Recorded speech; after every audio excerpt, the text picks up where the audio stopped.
Hello there, everybody. This is the first video on really for ACT level math testing. I wanted to make a series of videos that outlines the important topics that you'll find on your ACT.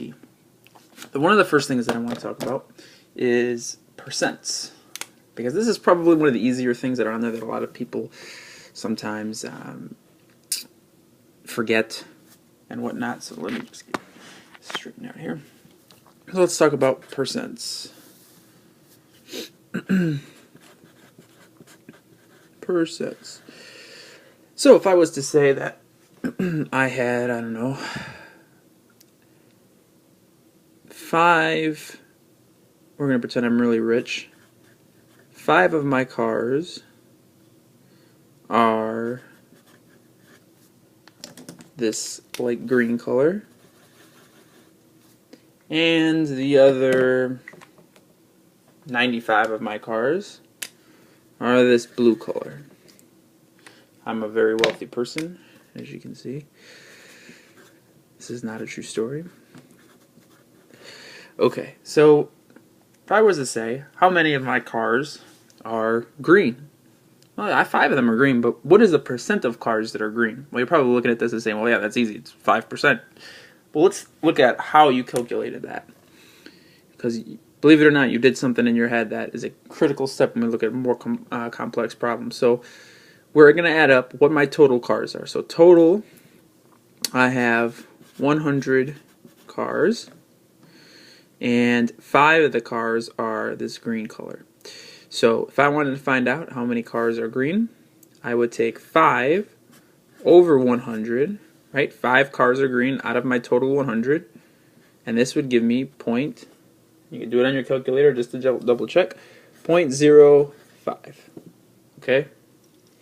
Now, I want to find the percent. Right now it's in a decimal, so to convert it to a percent, what do? Simply, I just multiply this by 100%. And this will give me 5%. So now you actually, if you were able to figure this out in your head, you were able to figure out that 5% of all my cars are green. And conversely, if I wanted to figure out for the 95, again, I would add the cars up, so I get 100, 95 divided by 100 times 100%. Okay? You're probably thinking, well, you know, this seems like a lot of hundreds, it seems like some extra work. You know, why is that important? Well, let's look at a problem where we go the opposite way. And this is a problem that you might encounter on your ACT test. And this is where we're going to have to work backwards from our previous problem. Let's say that you have 4% of $1,100. $1,100. Okay, you have 4% of $1,100. So the question on the ACT is, how much do you have in dollars? So you have 4% of 1,100. How much do you have in dollars? So this might be a question you see in your ACT test. In fact, I have an ACT test in front of me, and this is the exact question from the ACT test. So it's pretty likely you'll have a similar question.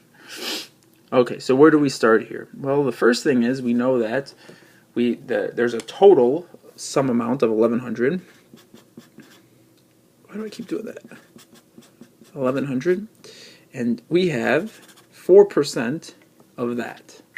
Well, what is 4% of that? Let's look back at our previous example. How do we go from a percent to a decimal? Because I can't multiply 1,100 by a percent. There's no way to do that on my calculator. But I can multiply by the decimal. So if I go back to the decimal form, that would be the same as, we know 4%.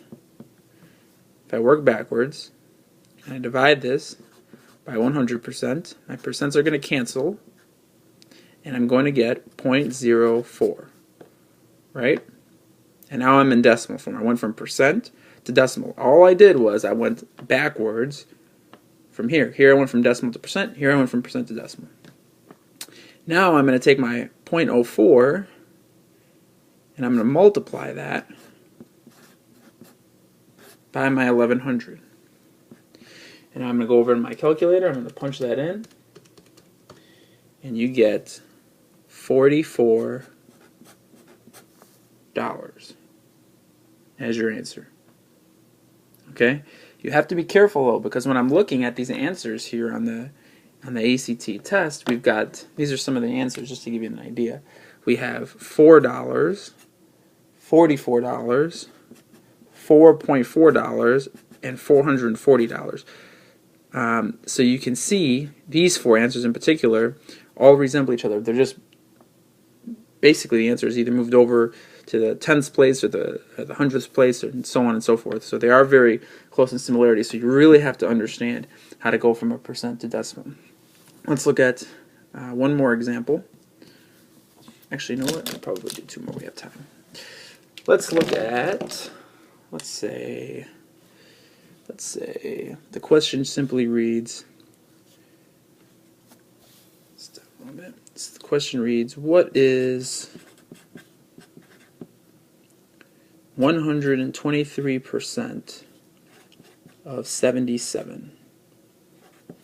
And here it says round to 2 decimal places. Let me move this over so you can see it. Okay, what is 123% of 77? This question, as you can see, very much so resembles our previous question. So let's look at the numbers we're dealing with here. We have 123%, and we know automatically that there's nothing we can do in this percent form, so we want to convert this to a decimal. So we're going to divide by 100% so that our percent signs cancel. Go over to my calculator and do this, and I should get 1.23. Right? Some of you can do this in your head. I always recommend doing everything on your calculator to double check on the ACT, just because it's one step can throw you off if you rush through it. So 1.23 ends up being the number that we're going to have to multiply 77 by. Right? This is going to give us, after we do it, times 77, and this should give you your final answer, 94.71, and we actually didn't have to round it all because we're at 2 decimal places. Okay?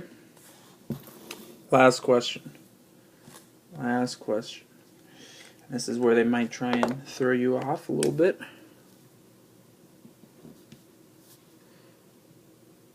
$68 is 20% of what number? 68 is 20% of what number? There's a lot of ways that you can do this. The easiest way is, well, you could work backwards from the problems that we showed. I'm going to show you another way to do this problem, which involves some logic to some degree. So let me show you how I would go about solving this problem. So we know the first thing you want to figure out is how many 20s are in 100. So instead of dividing by 100, we can say 100% divided by 20%, right? This is going to tell us how many 20s are in 100. We're dividing 100 by 20. So the percents cancel, and you should get 5. And you can double check on your calculator. So after you get 5 here, you know that there's 5 20s in 100, which means there must be 5 68s in whatever number you're solving for. So now you can take the 5 and multiply it by 68. And this will give you 340 as your final answer. So let's review our steps here. When we're looking at 68 is 20% of what number? Again, you have to be careful that you don't take 20% of 68, because this is asking you, this is saying that 340, if we said what is 20% of 340, what is 20? What is 20% of 340? If this is what we're asking you, then the answer would be 68. But here you have to be very careful because we're looking for this number. Previous problems we're asking what is the percent of this number. Okay, so you can see here the number is unknown. Here we know what we're taking a percent of. So you really have to be careful. And if you're not sure when you're on one of the questions, just try and logically think of what they're asking you. I mean, if you just slow down and really read through the question, you can really get an understanding of what they're looking for in each of these. Okay, so hopefully that gives you a little bit better idea on what the percent problems will look like on your ACT.